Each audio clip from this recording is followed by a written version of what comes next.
name. On behalf of Pharmacy Services, Shifa International Hospitals Islamabad, I welcome you all to our learning series on updates in pharmacy. My name is Muhammad Awais. I'm a clinical pharmacist and also certified in anticoagulation therapy management.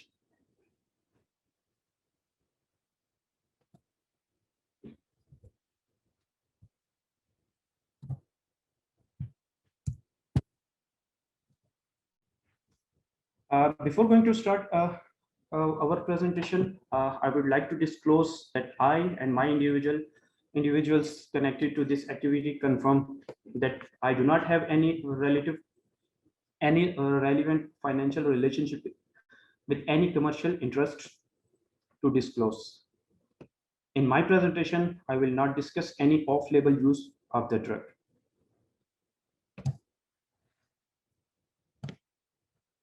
So, as we all are familiar with the conventional anticoagulants that have been used from decades, which include unfractionated heparin, low molecular weight heparin, and the most important one, the warfarin.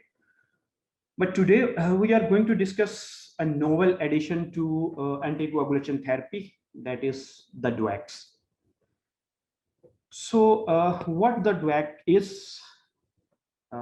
DOAC is actually a group of drugs that directly inhibit their target. So that's why they are called direct oral anticoagulants. DOAC stands for direct oral anticoagulant. This class was first introduced in 2010 and approved by FDA for the use in anticoagulation therapy management.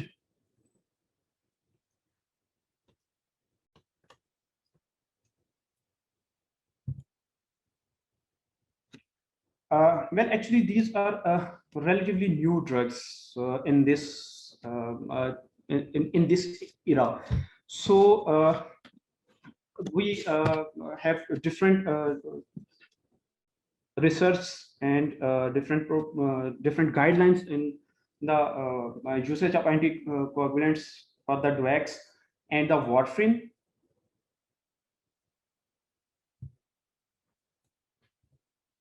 But in this discussion, we will discuss the DOACs as compared in comparison with the warfarin. So if we talk about the examples of the DOAC, these include dabigatran, apixaban, edoxaban, rivaroxaban, and betrixaban. In this list, betrixaban is actually recently introduced in this category, and there is only a single FDA-approved indication for the betrixaban. So in this discussion, we will not include betrixaban. We will discuss only dabigatran, apixaban, edoxaban, and rivaroxaban.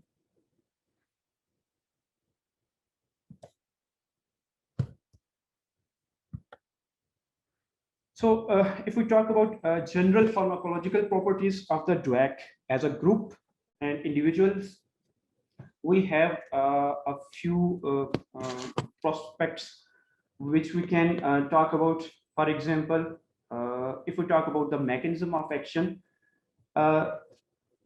we can divide DOACs in two groups: direct factor 2 inhibitors and direct factor 10A inhibitors. In this category, only dabigatran is the direct thrombin inhibitor or factor 2A inhibitor, while the rest, rivaroxaban, apixaban, and edoxaban, directly inhibit the factor 10. So they lie in direct factor 10A inhibitors group. If we talk about the bioavailability of the individual drugs, the bioavailability of dabigatran is about 3 to 7%. But rivaroxaban and apixaban and edoxaban, they have relatively better bioavailability as compared to dabigatran. The onset of action of the DOACs is, if we talk about the dabigatran, it is about 1.5 hours. Rivaroxaban is 2 to 4 hours. Apixaban is 2 to 3, and edoxaban is 1 to 2 hours. If we talk about the half-life of the DOACs, dabigatran have relatively better half-life as compared to rivaroxaban, apixaban, and edoxaban. Depending upon the renal clearance, dabigatran is most dependent on the renal clearance as compared to the rest individuals.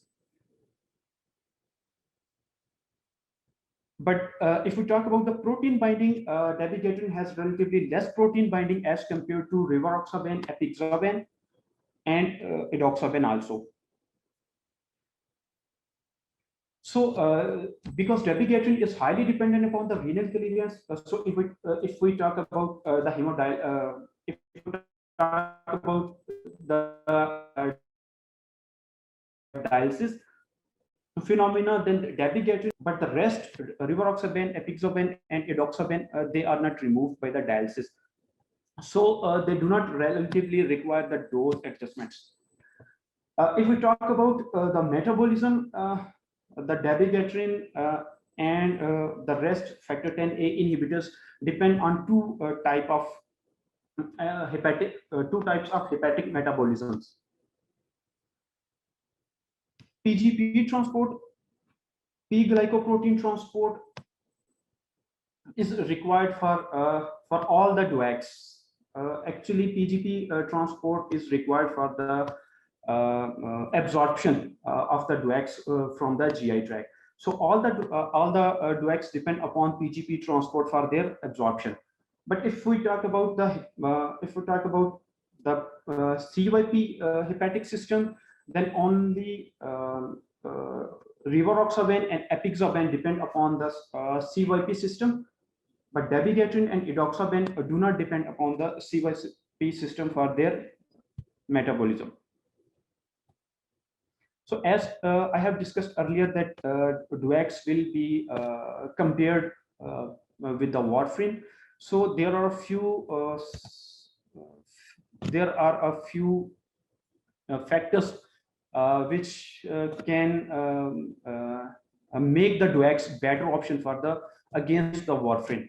So we will shortly discuss the DOACs. If we talk about the mechanism of action, DOACs directly inhibit their target factor, while the warfarin inhibit the factors depending upon the vitamin K, and these factors are factor 2, 7, 9, and 10. DOACs are relatively have less bleeding risk as compared to warfarin. There is no routine monitoring for the anticoagulation effect for the DOAC as compared to warfarin, because warfarin requires INR monitoring on regular basis. There is no frequent dose titration because depending upon the lab values, we have to adjust warfarin, but DOACs do not require any adjustments. The most important factor is the drug-to-drug interactions, but warfarin have a vast list which can be included regarding the drug-to-drug interactions. But if we talk about the DOACs, there is only a few drugs that can interact with the DOACs. So there is no dietary interaction with the DOACs as compared to warfarin. We all know that warfarin interacts with green vegetables. So these are some distinguishing factors for the DOACs as compared to warfarin.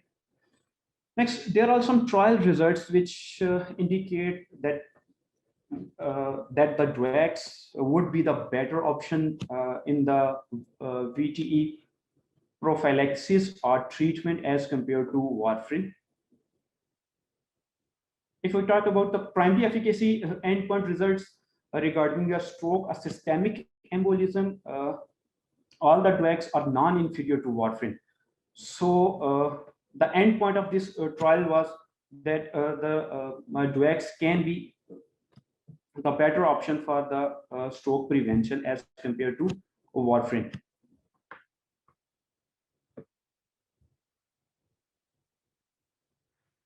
In this trial, rivaroxaban and edoxaban were superior to warfarin. If we talk about in case of hemorrhagic stroke, all the agents are significantly better than the warfarin. So this is the main benefit of the DOACs over the warfarin use.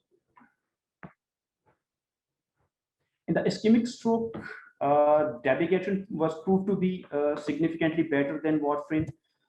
If we talk about the bleeding risks, apixaban and edoxaban were significantly better than warfarin in different trials. So if there are some conditions in which the bleeding risks are more concerned with the warfarin, so we have to switch to apixaban and edoxaban. In this trial, dabigatran and rivaroxaban had the similar safety profile with the warfarin. So we have a choice in warfarin and dabigatran to be chosen for the VTE prophylaxis.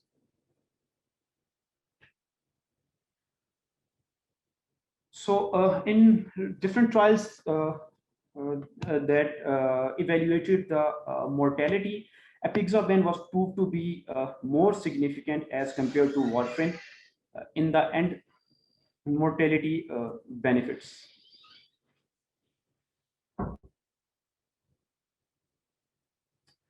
Although we are talking that DOACs are a better option as compared to warfarin, then why do we need to manage the DOACs? This question, the answer of this question lies in that although DOACs are better than warfarin, but there are some potential complications with the use of DOACs which need to be addressed during the DOAC therapy.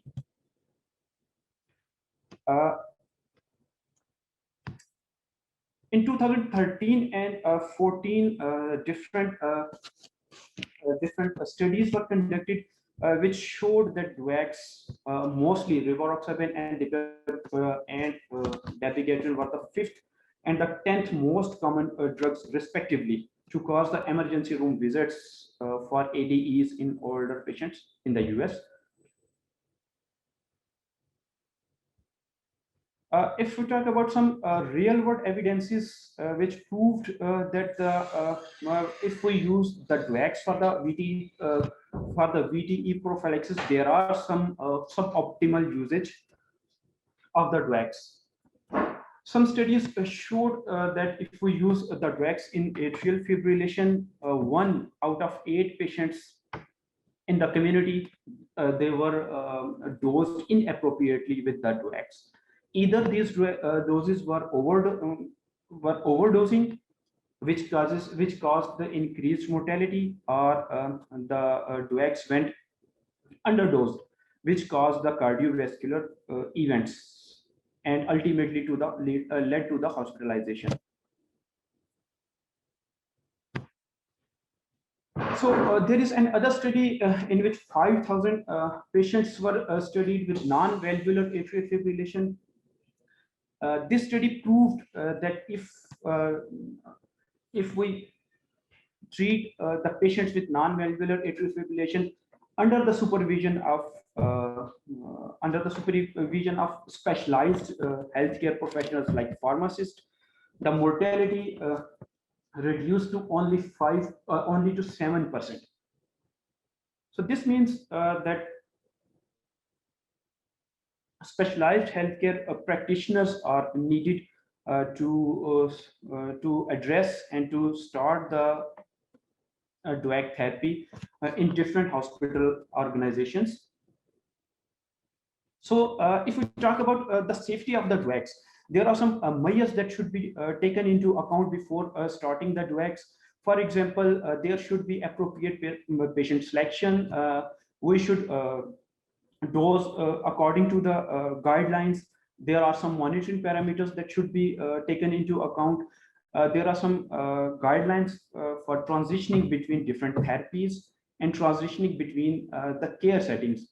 Like if we switch the patients to different healthcare organizations, or if we discharge the patient from hospital to home. There are some guidelines for the periprocedural usage of the DOACs, drug-to-drug interaction management, and ongoing assessment, and the family education should be taken into account before starting the DOACs.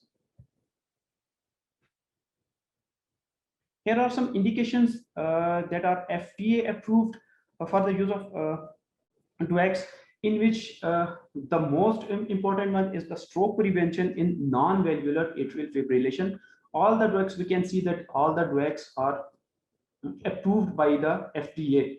So they are approved indications are marked by the tick mark, and there are some indications that are not FDA approved for the usage of DOACs. For example, VT prophylaxis in non-orthopedic surgery, uh, VT prophylaxis medically ill patients, and critically ill patients. These are the indications for which the DOACs are not prescribed. For these indications, we can use other alternatives like unfractionated heparin, low molecular weight heparins, or warfarin. But if we talk about the treatment options, then the DOACs are the best treatment options for the venous thromboembolism, or if we are dealing with the VTE associated with the cancer,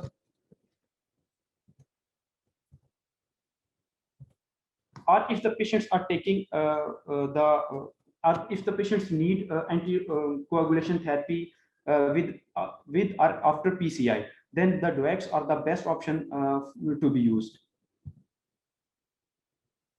There is an indication recently approved for the only two DOACs, which is apixaban and rivaroxaban. This indication is for the treatment of heparin-induced thrombocytopenia. Heparin-induced thrombocytopenia is actually mostly encountered phenomenon in hospital settings. So if we are using heparin and the patient develops thrombocytopenia, then we can safely switch to apixaban or rivaroxaban until this condition is resolved. Here is another indication approved by the FDA, that is the major cardiovascular prevention of major cardiovascular events, like in patients with chronic coronary artery disease or peripheral artery disease, and the only rivaroxaban is approved DOAC for this indication.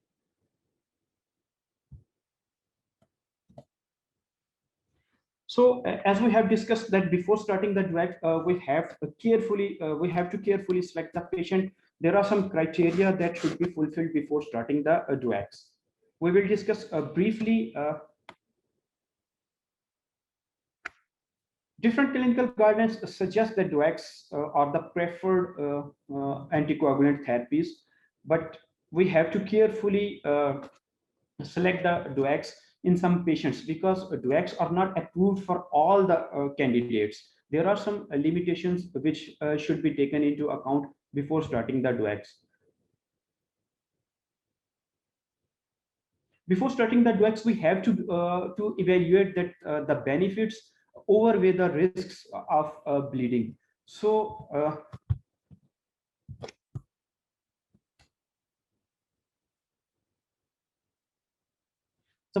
the risks that should be taken into account include active or metastatic cancer. If the patient age is more than 65 years of the age, he is alcohol addict, patient is with anemia or some other blood dyscrasis, comorbidities with the renal reduced functional capacity, concomitant use with some drugs like NSAIDs, antiplatelets, or other anticoagulants. If patient is diabetic, patient has frequent falls, hepatic or renal dysfunctions, history of the bleeding, especially for the GI bleeds, rheumatic disease, previous stroke, or recent surgery, or thrombocytopenia. These are the risk factors that should be taken into account before the DOAC therapy. So here are some contraindications that should be avoided during the DOAC therapy. For example, mechanical heart valve replacement, left ventricular assisted devices, triple positive antiphospholipid antibody syndrome, embolic stroke, transcatheter aortic valve replacement, or within 3 months of the bioprosthetic heart valve replacement. Non-valvular atrial fibrillation, severe hepatic impairment, pregnancy and breastfeeding. The most common concern would be the pregnancy and breastfeeding. So if a patient is pregnant or she is breastfeeding, the DOACs should be avoided.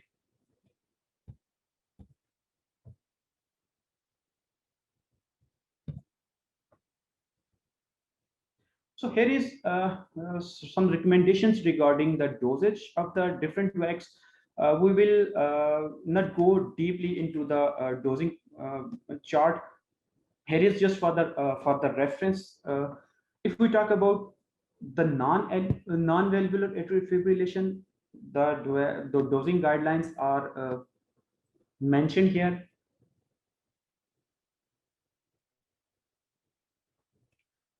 For the treatment option, apixaban and rivaroxaban do not require any parental coverage.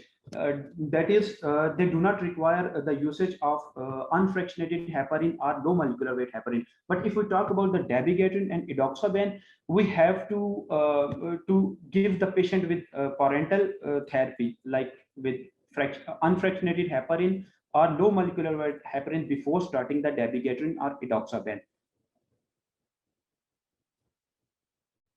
So the treatment options are the dosing of the DOACs are individualized based upon the indications and the selection of the DOAC. That would be depend upon the guidelines.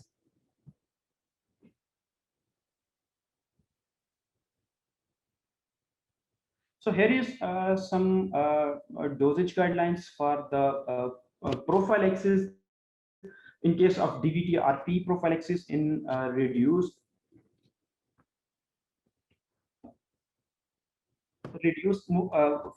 motility in patients with the surgery or critically ill patients. The most important dosing for the DOACs in the prophylaxis is for the orthopedic surgery, because the DOACs are not FDA approved for non-orthopedic surgery. So if we use the DOACs, we have to consider that they should be used for the orthopedic surgery, like knee and hip replacement surgeries. Only in this scenario, only edoxaban is not FDA approved for the knee and hip replacement. The other three, apixaban, dabigatran, and rivaroxaban, are approved for this indication.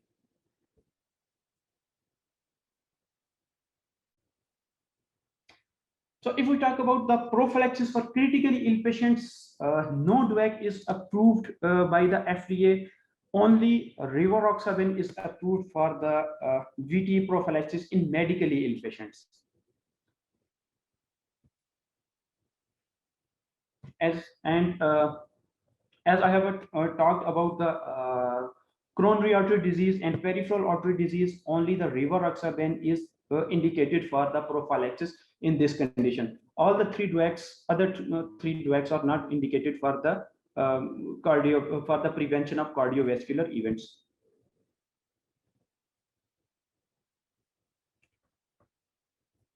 So there are some comorbidities that can affect the dosing of the DOACs, or their pharmacodynamic of the DOACs. So we will discuss only two factors that can affect the DOAC therapy. The first one is the hepatic impairment, and second one is the renal impairment. So if we talk about the hepatic impairment,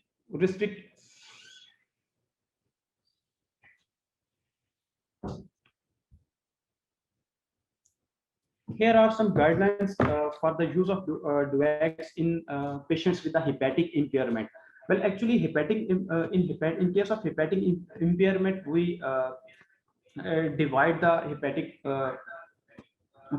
function in three classes. that child per class A, B, and C. Recommendations from different guidelines are that dabigatran, rivaroxaban, apixaban, and edoxaban are contraindicated in case of childbirth class C. But in case of class B, only rivaroxaban is contraindicated. Other two drugs can be used in class B. And if we talk about the childbirth class A, all the drugs can easily be used in mild hepatic impairment or patients with the childbirth class A. Here is the description of the childbirth classification. We can classify the hepatic impairment based upon these factors like bilirubin, albumin, ascites, encephalopathy, and INR. So here is another indication, which is the renal impairment. So we will discuss how renal impairment can affect the DOAC therapy. Preferably, warfarin was used in CKD patients in the last few years, but there is some concern with the use of warfarin in the CKD patients that it can cause vascular calcification or it can worsen the nephropathy. So drugs are the preferred agents in case of renal impairment, but they also need renal dose adjustments. So here is the slide which will describe how we have to adjust the drug therapy during the renal impairment. If the patient is indicated for the drug, then we have to assess that whether the patient renal function is normal or not. If the renal function of the patient is normal, then we can use dabigatran, rivaroxaban, apixaban, and edoxaban without any dose modification. But there is one condition for edoxaban that different guidelines suggest that if the renal creatinine clearance is more than 95 ml per minute, then we have to avoid edoxaban. This is just because edoxaban, if edoxaban is rapidly cleared from the body, it can lead to the thrombotic events, because this much this is a high clearance for the edoxaban, that is more than 95 ml per minute, which lead to the excessive removal of the edoxaban from the body. So it can lead to the thrombosis rather than providing the anticoagulant effect. So if the renal function is not normal, then we have to assess that renal clearance, whether the renal clearance is less than 50 ml per minute. So then we can, if the renal if the creatinine clearance is less than 50 ml per minute, then we can use dabigatran, rivaroxaban, and edoxaban. But we have to adjust the doses according to the guidelines. If the renal clearance is less than 30 ml per minute, then rivaroxaban, apixaban, and edoxaban can be used, but they still need the dose adjustments according to the guidelines. But if the creatinine clearance is less than 15 ml per minute, then only apixaban is indicated for the use. All the other drugs, that is dabigatran, rivaroxaban, edoxaban, are contraindicated to be used. So if we talk about the monitoring parameter, this is the most important parameter in during the drug therapy. But there is no FDA-approved method for the detection of anticoagulation effect of the drugs, because we do need monitoring parameters for the warfarin therapy. So in case of drug, there is no monitoring parameter approved till the date. So if patients are on the drug therapy, we have just to monitor the signs and symptoms for the bleeding. We can evaluate the complete blood count of the patient before starting the drug therapy, and during the therapy we can check for the liver functions, albumin, total bilirubin, serum creatinine for the dose adjustments. So in addition to these laboratory values, we can also assess the patients during the follow-ups for the current healthcare status, for their adherence to the drug therapy, for any bleeding or thrombotic events, for the adverse effects, or the complete medication review if the patient is taking some other medications other than the drugs, and for the reassessment of the appropriateness of the therapy, that whether the patient need to be continued on the drug therapy or not.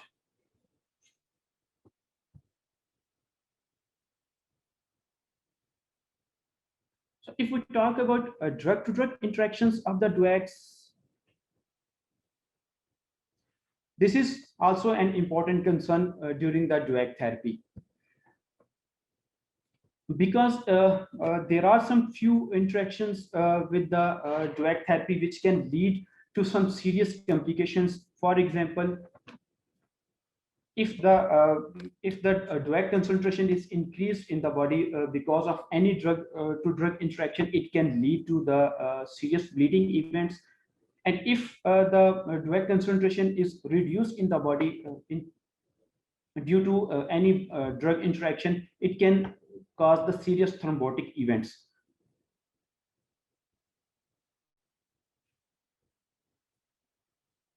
There are three types of drug interactions. The number one is with the drugs that affect directly the renal clearance of the drugs. Second one might be that there are some drugs that can affect the hepatic metabolism of the drugs, or there are some medications that directly affect the hemostasis of the patient. We will discuss one by one the agents which can directly affect the renal clearance can cause the bleeding complications. These drugs include NSAIDs, diuretics, ACE inhibitors, or ARBs, some immunosuppressants like cyclosporin or tacrolimus, sirolimus, and everolimus. These drugs directly affect the bleeding tendency of the DOACs, but they do not directly interact with the individual DOAC medications. So there is no specific dose adjustments in this case. We can only monitor the patients for the bleeding risk assessment, and if there is some risks for the bleeding, we can switch the drug to a safer one.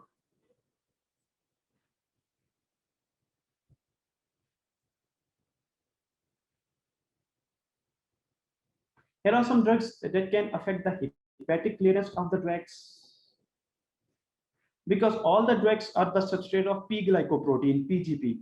So any drug that can affect the PGP can cause the increase or decrease of the drug concentrations. For example, if the PGP inducers are used concomitantly with the drugs, they can reduce the concentrations of the drugs and can lead to the serious thrombotic events. Or if the PGP inhibitors are used with the drugs, they can increase their concentrations in the blood and can lead to the bleeding events.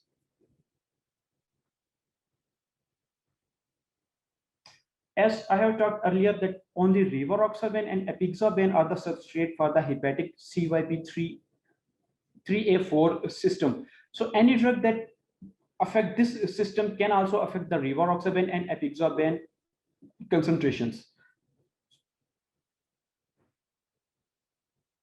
Dabigatran and edoxaban, they do not undergo the CYP3A4 systems. So if we use the drugs that only affect the CYP system, then there is no dose adjustment for the dabigatran and edoxaban.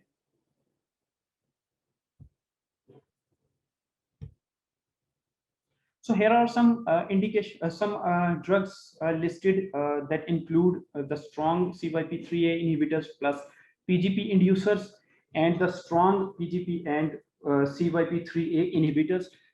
So if we use these drugs concomitantly with the DOACs, then we have to be vigilant and we have to adjust the doses according to the guidelines.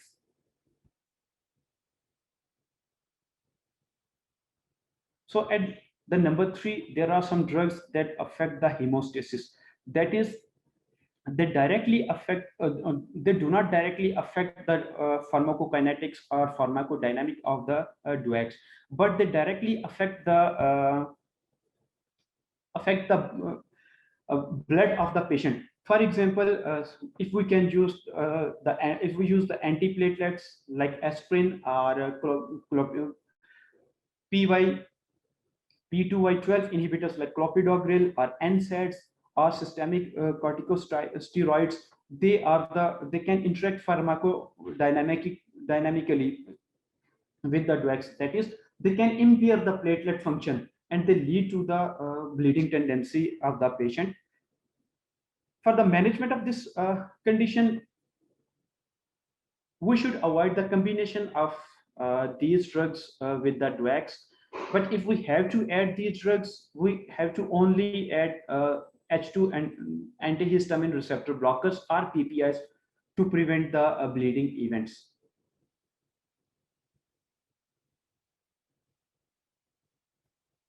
So during the DOAC therapy, there is another important phenomena of the switching between different anticoagulants, because sometimes we have to switch different anticoagulants because of some preference or because of some drug-to-drug interactions. For example, we can switch the drugs. For example, if we have to switch the drugs from parental anticoagulants to the oral anticoagulants or to the warfarin, then we have to look into the guidelines that how we have to switch these drugs. If patient was taking warfarin and he or she needs to be switched to the DOAC therapy, or patient is receiving one DOAC and he or she needs to be switched to other DOAC therapy for the drug intolerance or due to any sort of drug reactions.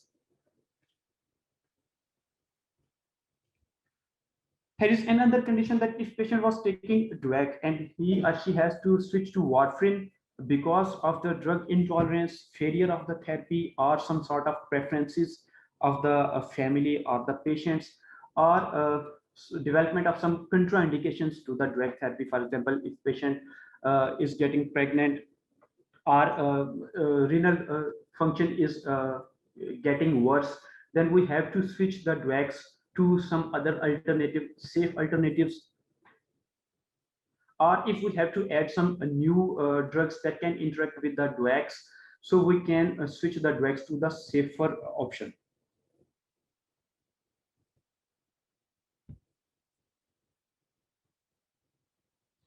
So if we have to switch the anticoagulants, we have to consider different parameters into account. For example, anticoagulation status of the patient at the time of switch, that how much he or she is anticoagulated with the drug, the INR value, the pharmacokinetic of that drug which need to be switched for to to counter the under or over effect of the DOACs. So here are some guidelines for the switching of the DOACs from the warfarin, low molecular weight heparin, or unfractionated heparin. So if patient was taking oral anticoagulants, for example, dabigatran, and we have to switch to the warfarin, then the guidelines suggest that we can start the dabigatran when the INR of the patient is lower than 2. If we have to switch to low molecular weight heparin, we can stop the low molecular weight heparin and we can start the dabigatran at the time of the when the low molecular weight heparin was to be given to the patients.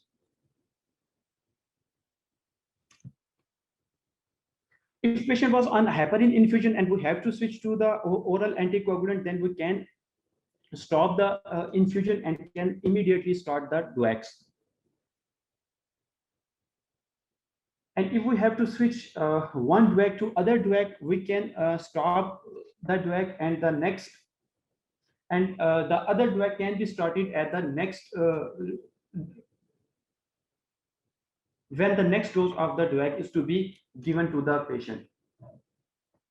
So if patient was taking a DOAC and he or she needs to be switched to the warfarin, then guidelines suggest that that the dabigatran should be started depending upon the creatinine clearance of the patient. For example, if the patient creatinine clearance is more than 50 ml per minute, then for switching from the DOAC to the warfarin, we need not to stop the warfarin. We have to overlap between the warfarin and dabigatran for at least 3 days, and then we can stop the warfarin and switch to the dabigatran. But if patient's creatinine clearance is between 30 to 50 ml, we can overlap the warfarin and dabigatran for 2 days, then we can stop the warfarin. If patient clearance, creatinine clearance is less than 15 to 30 ml per minute, then we have to overlap only for 1 day. But if patient creatinine clearance is less than 15 ml, there is no recommendation for the use of dabigatran. So if we have to switch from rivaroxaban or from apixaban to the warfarin, then we can stop the rivaroxaban or apixaban, and we have to start warfarin along with the low molecular weight heparin, and we have to wait for the INR range to be increased from that from 2 or 2.5. Then we can stop the DOAC and continue the warfarin. So in case of edoxaban, if we have to switch to warfarin, then we can reduce the dose to half of the edoxaban and we'll start the rivaroxaban along with the edoxaban. And then we wait for the INR to be increased to more than 2. Then we will stop the edoxaban and continue the warfarin.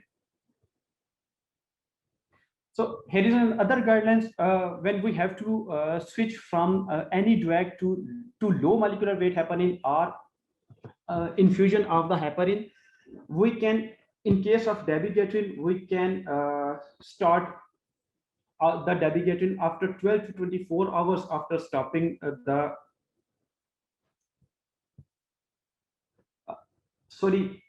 if we have to start low molecular weight heparin or unfractionated heparin, then we have to stop the dabigatran at least 12 to 24 hours, and then we can start parenteral anticoagulants. But in case of rivaroxaban, apixaban, and edoxaban, we have to stop the DOAC and we can start the parenteral anticoagulation when the next scheduled dose of the DOAC has to be given to the patient. If we talk about the periprocedural management for the patients who are on the DOAC therapy, this management is required when the patient has to undergo for any surgical procedures and the patient is taking the anticoagulant with the DOACs. Then what will be the strategy?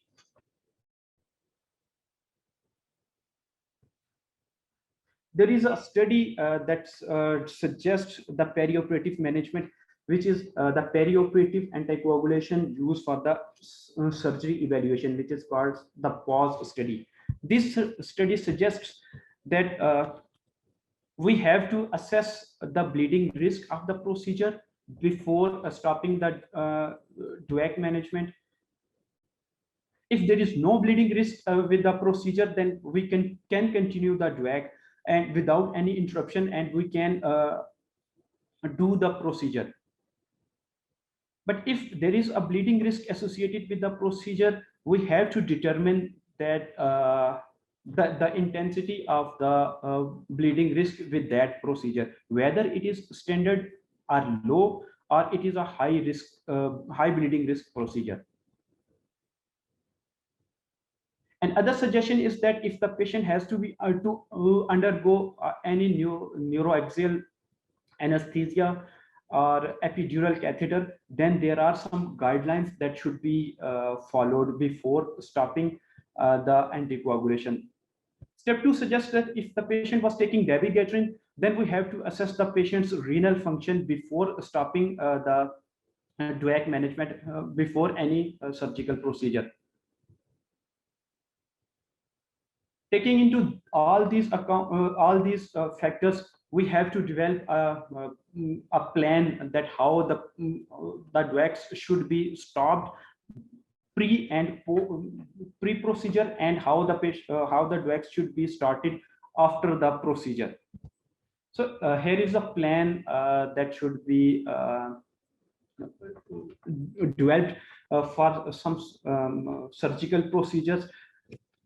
For example, if patient was taking dabigatran and his or her creatinine clearance is less than 50 ml per minute, then we have to develop a plan according to the bleeding risks of the procedure. That is, if the procedure is high risk procedure, then we have to stop the dabigatran 4 days before the procedure. And if the procedure is low risk, then we can stop dabigatran 2 days before the procedure. But in case if the creatinine clearance is more than 50 ml, we can stop the dabigatran before the 2 days of the procedure. And in case of rivaroxaban, apixaban, and edoxaban, we can stop the DOACs only 24 hours before the procedure if the procedure is low risk. We will discuss shortly some procedures with their bleeding risks. There are some procedures which have a minimal or no bleeding risk. Some procedures have low bleeding risk and high bleeding risk procedures. One by one, there are some procedures which have no bleeding risk and which do not require any sort of interruption during the DOAC therapy. For example, if patient has to undergo central venous catheter removal, are there some dental procedures, endoscopy without the surgery, cataract or glaucoma interventions, abscess incision, or any small dermatological excisions, then there is no need for stopping the DOAC therapy. We can continue as such. The examples of low bleeding risk procedures include abdominal hernia repair, abdominal hysterectomy, carpal tunnel repair, cholecystectomy, endoscopy with biopsy, hemorrhoidal surgery, prostate or bladder biopsy, shoulder or foot surgery, or arthroscopy. These are the low risk procedures which require the DOAC management, as I have discussed earlier. There are some high risk procedures that need to be aggressively managed for the during the DOAC therapy. The most important ones are any major surgery which lasts more than 45 minutes, abdominal or gastric surgeries, any neuronal surgeries, cardiac surgeries, major orthopedic surgeries, neurological surgeries, plastic surgery, spinal surgery, etc. These are the high risk procedures.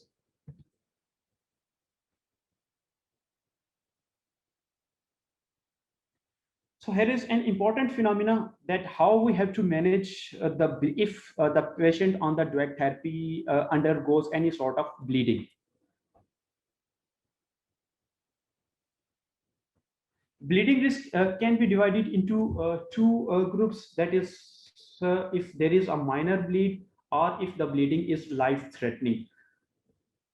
The management of the bleeding risk depends upon these two factors. For example, in case there is a minor bleeding,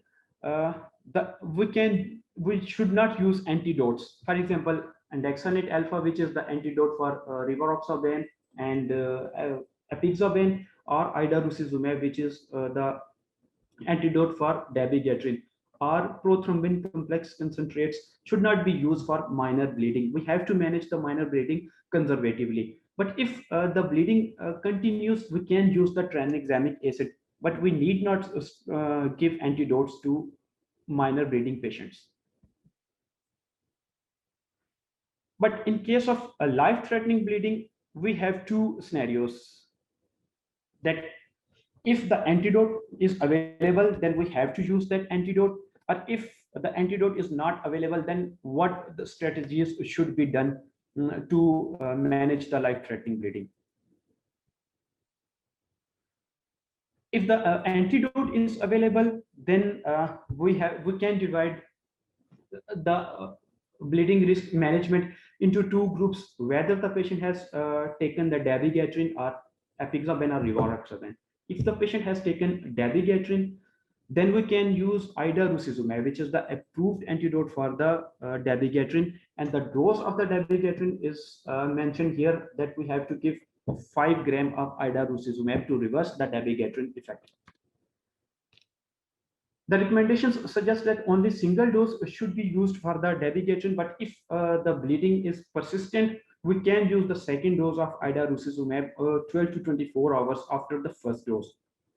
So, but in case of apixaban and rivaroxaban, we have an antidote which is indexanate alpha. But treatment with the indexanate alpha depends upon two factors: whether the dose of the DOAC, that is apixaban or rivaroxaban, has taken before the 8 hours or more than 8 hours. If if the apixaban or rivaroxaban dose has taken less than 8 hours, then we can use the low dose and low dose antidote. If the patient has taken the apixaban or rivaroxaban dose before the 8 hours, then we can divide the strategy into two parts: that whether the dose was less than 5 mg or whether it was more than 5 mg. If it was less than 5 mg, then we use the low dose strategy, and if the dose was more than 5 mg, then the dose is unknown, then we have to use the high dose strategy for indexanate alpha. These strategies will be discussed later on.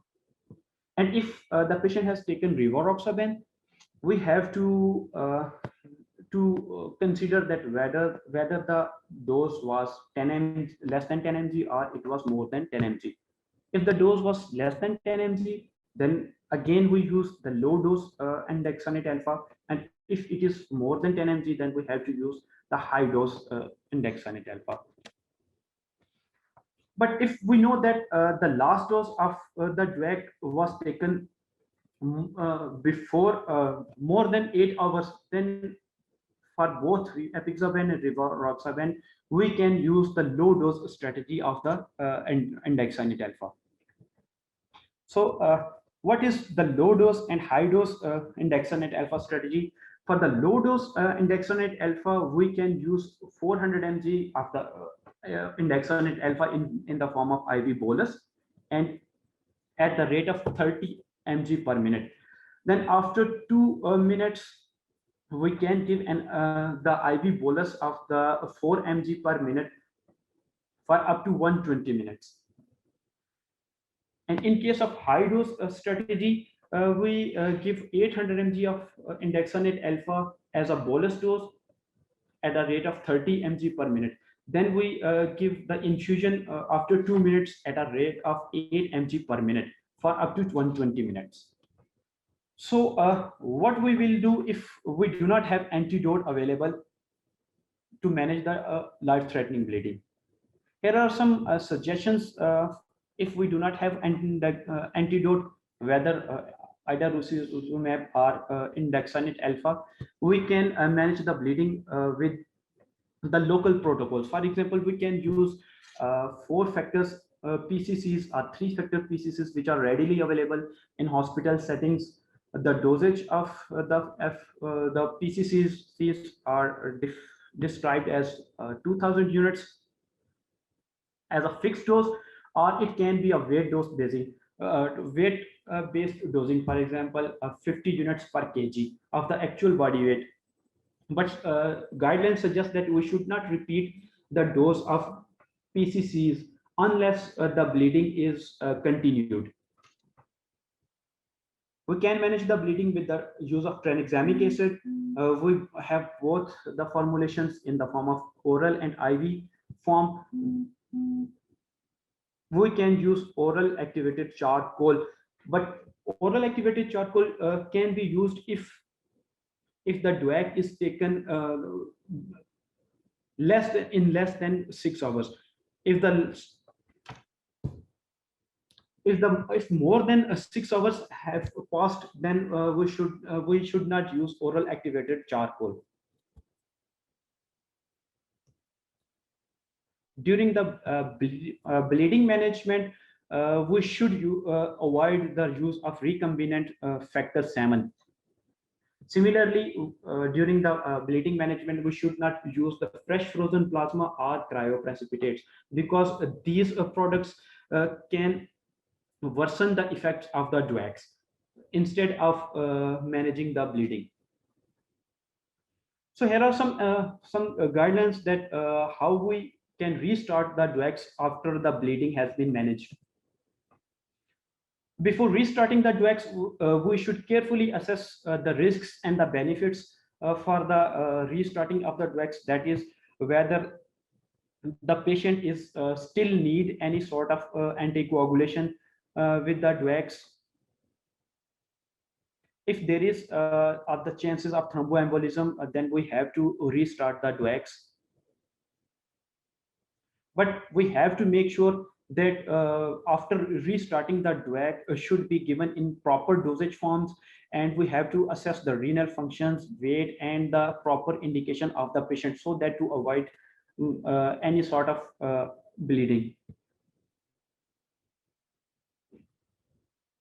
We have to carefully manage between the bleeding and the thromboembolic risks of the patient, because if the thromboembolic risks overweigh the bleeding risk, then we have to restart the DOACs.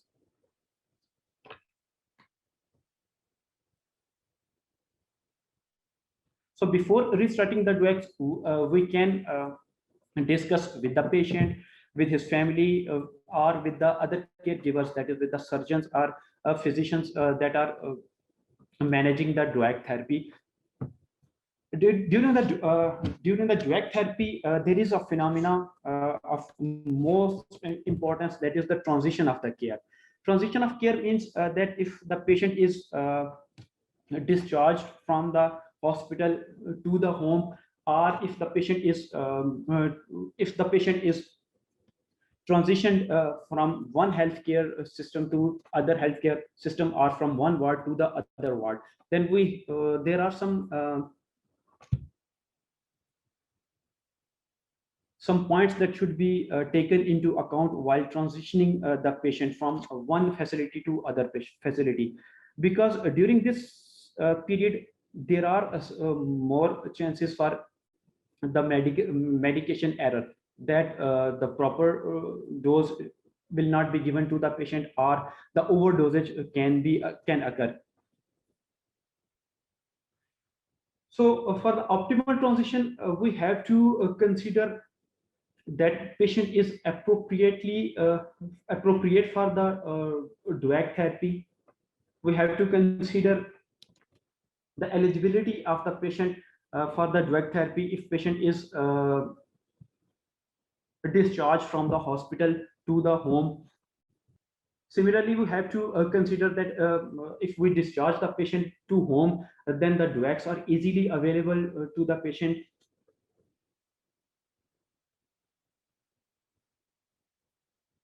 During the transition of care, we should carefully educate the patient, the caregivers, and the providers about the proper dosage of the DOACs, the bleeding risk assessment, and any other drugs if they need to be used during their stay at home.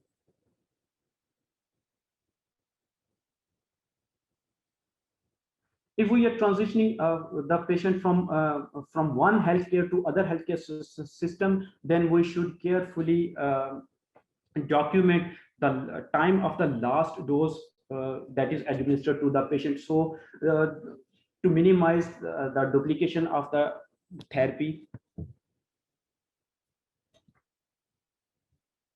we should carefully document the duration of the therapy on the patient on the DOAC.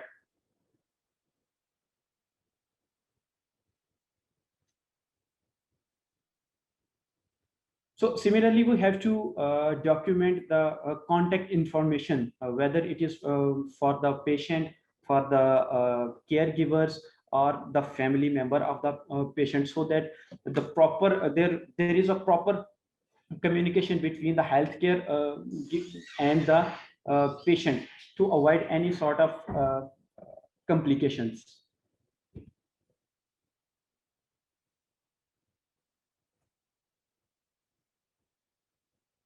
If the patient is discharged from the home, we have to carefully give the time for the follow-ups, and we have to consider some assessments during the follow-ups for the renal function, liver functions, or any invasive procedures if the patient needs to undergo surgical procedures. Our patient has to give some new drugs, then we should carefully check for the drug-to-drug interactions, or some contraindications for the drug therapy should be carefully communicated to the patient and his family.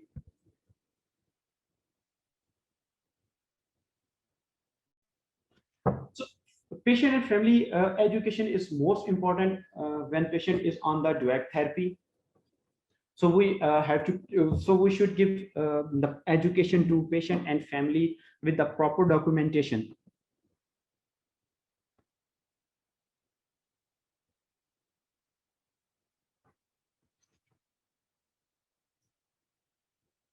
While educating the patient and family, we have to consider the adherence of the drug therapy with their scheduled dosing and the instructions from the caregiver. The importance of the of the follow-ups and the appointments for the lab tests. How the anticoagulants interact with the other drugs and the food interactions should be addressed to the patient and his family, and the family should be educated about the risks of the bleeding and any sort of signs and symptoms of the bleeding during the drug therapy in their home.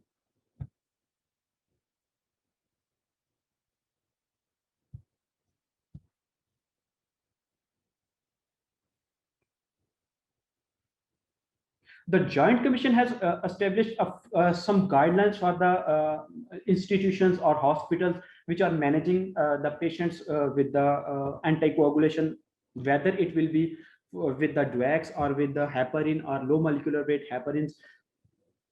These guidelines are actually the actions which the Joint Commission requires from the hospitals to be taken into consideration during the DOAC therapy or during the anticoagulation therapy.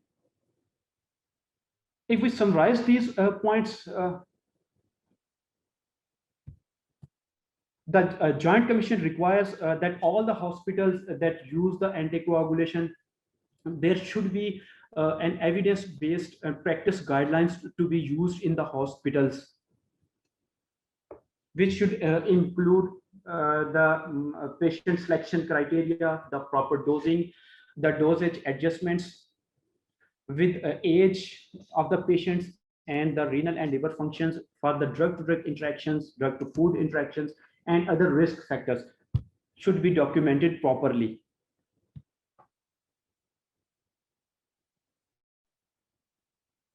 The second point states that there should be an practical guidelines for the reversal of the anticoagulants and the management of the bleeding during the anticoagulation therapy.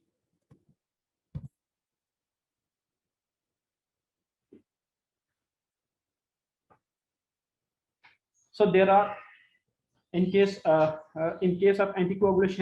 coagulation therapy, there should be properly documentation for the perioperative management of the patients on the oral anticoagulants or on the parental anticoagulants.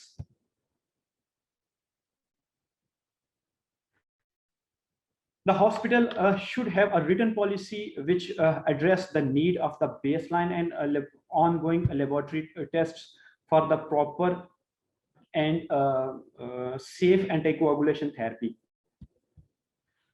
So point number 7 addresses that there should be a proper process to identify, to respond, and to report the adverse drug events, which include the adverse drug events associated with the DOACs or with any anticoagulation.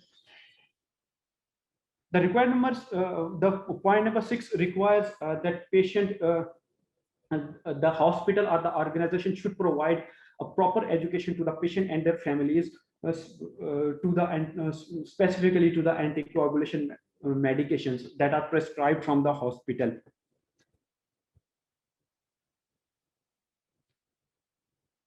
These education should include adherence to the medication, their dosage, and the schedule when and how the anticoagulation should be taken, the importance of the appointments for the lab tests and follow-ups, drug-to-drug interactions, and adverse drug reactions should be addressed to the family and the patient with the proper documentation.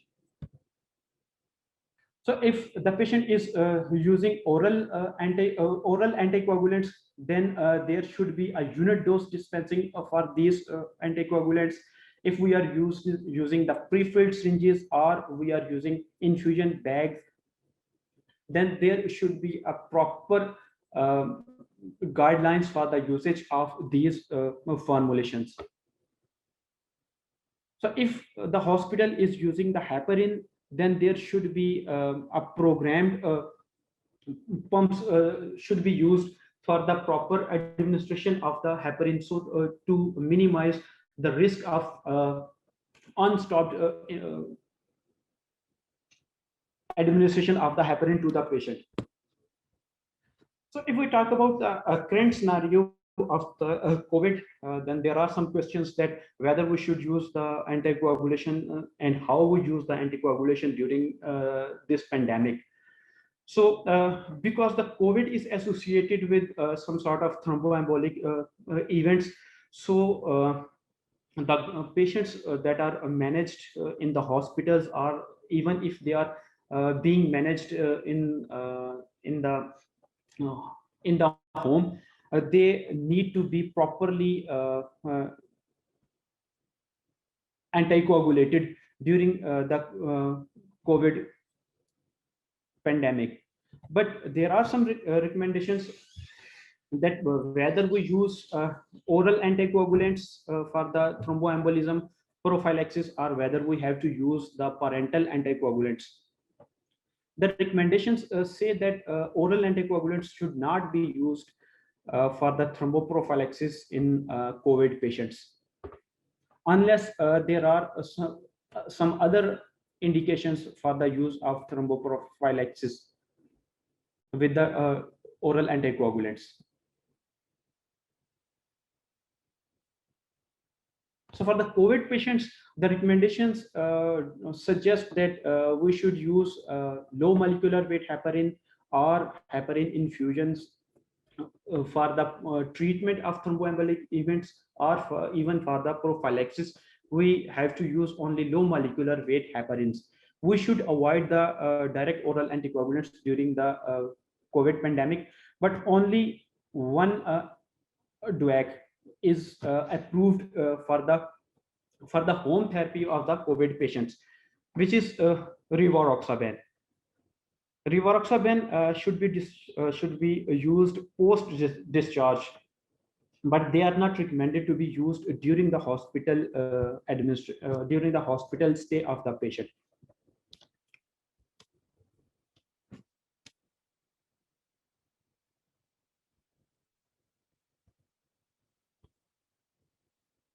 At the end, the ultimate the point of all this discussion is that we have to reduce the likelihood of the patient harm which is associated with anticoagulation therapy. Although we cannot completely reduce the risk of harm with the anticoagulation therapy, but we have uh, to struggle, and we have to minimize the risks associated with the anticoagulation therapy.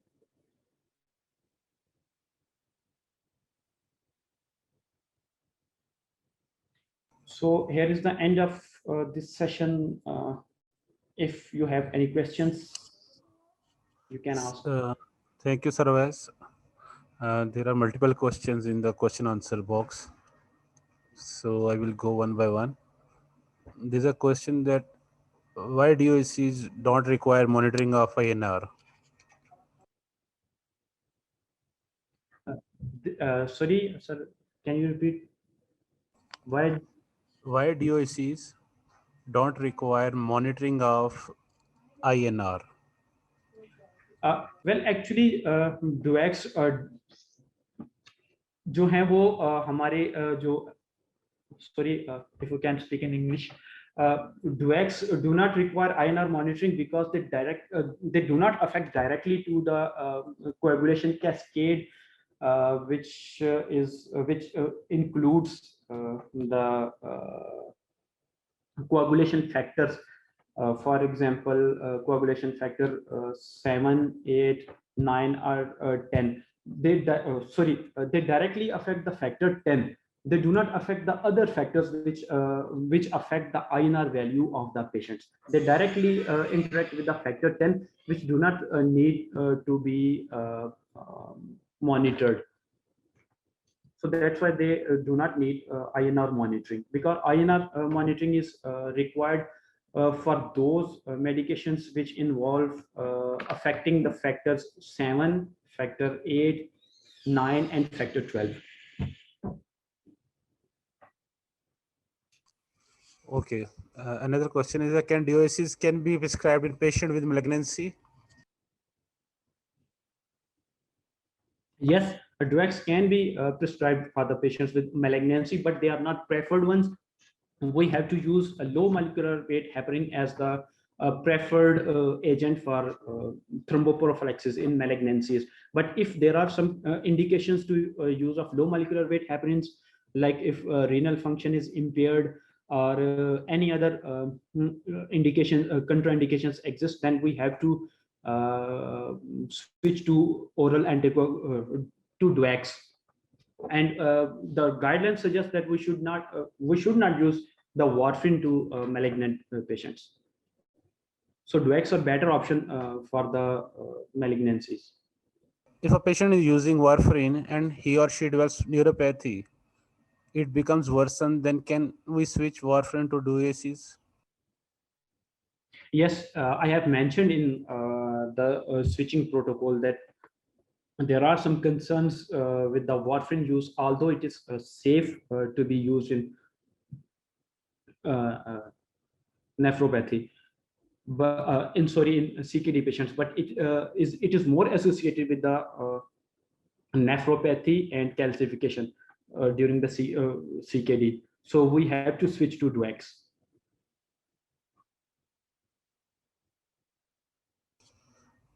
Can we use DOACs in CAPD instead of heparin? No, I have mentioned in the section of renal impairment that only one DOAC is can be used in case of severe renal impairment, that is apixaban, that can be used in patients with dialysis, with either it is peritoneal dialysis or hemodialysis, or if patient is not on dialysis but renal clearance is less than 15 ml, apixaban is can be used in this scenario. When do we prescribe anticoagulants and when to prescribe antiplatelets? It's a common difference. Well, anticoagulants are prescribed when there are high chances of the thromboembolic events. For example, if the patients are highly prone to uh, thromboembolic events in surgery, in surgical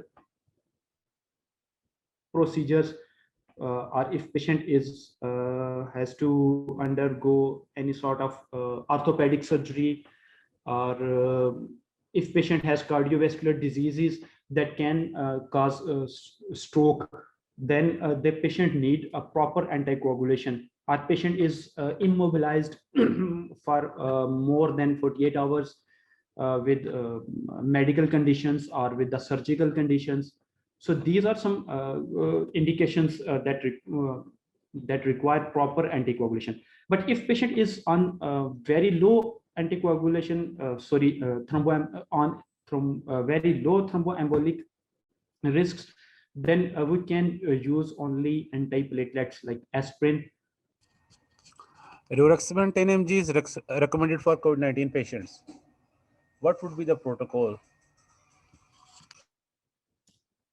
Well, rivaroxaban is approved for the COVID patients only in case they are discharged from the hospital, or if they are on home care monitoring in hospital, in home, but only in case of extended prophylaxis, which means that if patients has undergone through parental prophylaxis with the use of a subcut heparin or with the use of low molecular weight heparin, then we will switch to rivaroxaban. But as a first line agent, we will not use any DOAC, even rivaroxaban.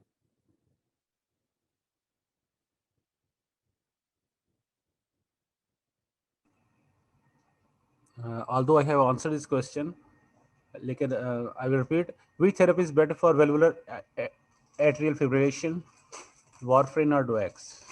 Valvular atrial fibrillation. The DOACs are approved only for non-valvular atrial fibrillation. So for the valvular atrial fibrillation, the best option still is the warfarin, or with other parental options like low molecular weight heparins or unfractionated heparins.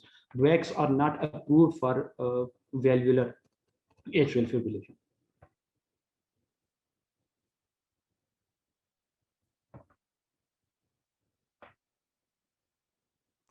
There is a question: which food should be avoided while using DOACs or any food interaction with DOACs? Well, there is no food interaction with the DOACs as like warfarin, because warfarin has some interactions with the green vegetables, but DOACs have no interaction with the food.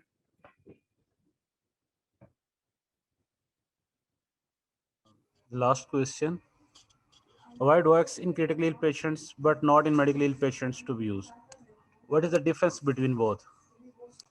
Sorry, sir.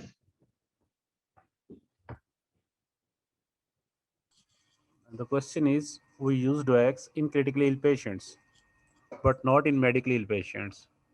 What is the difference between both?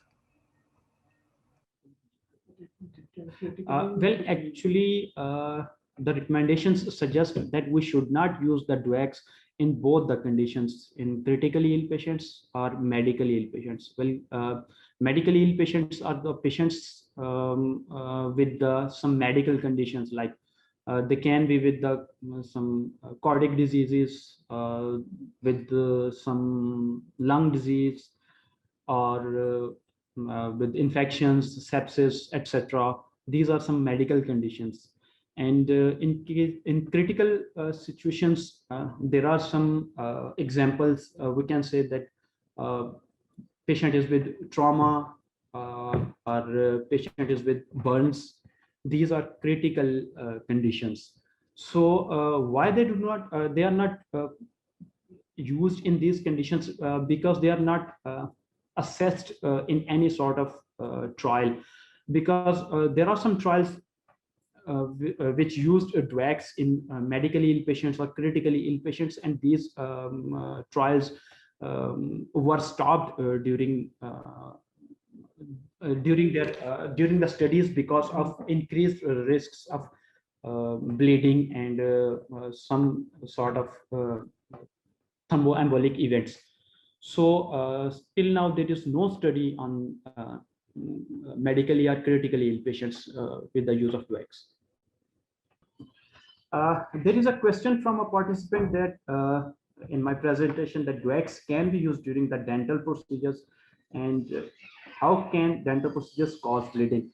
Well, actually there is no bleeding risk associated with the dental procedures, but if if a patient person undergoes scaling, for example, this can cause some sort of bleeding in the patient, because if anyone has undergone through this procedure, he or she knows better that there is some sort of bleeding during this procedure, but this bleeding is not as much of concern that we should stop the DOACs during this procedure.